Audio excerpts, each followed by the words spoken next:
Lunch box சீரீஸில் இன்றைக்கி தக்காளி பிரியாணி செய்யலாம். இது எப்போ செய்ய தக்காளி சாதம் மாதிரி இல்லாமல் நல்லா காரசாரமாக சூப்பராக இருக்கும். இது செய்யறதுக்கு ஆயில் காஞ்சது, பிரியாணி இலை, கிராம்பு, ஏலக்காய், ஸ்டார் பூ, பட்டை, 2 வெங்காயம், 2 பச்சை மிளகாய் சேர்த்து கண்ணாடி பதம் வர வரை வணக்கிக்கோங்க.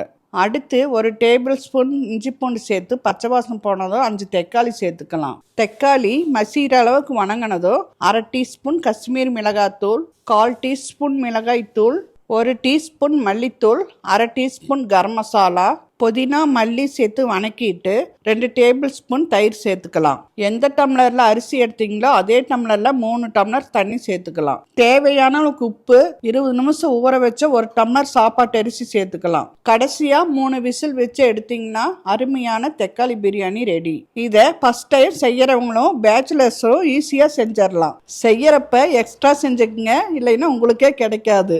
மறக்காம ஷேர் பண்ணிட்டு சேவ் பண்ணி ட்ரை பண்ணி பாருங்க.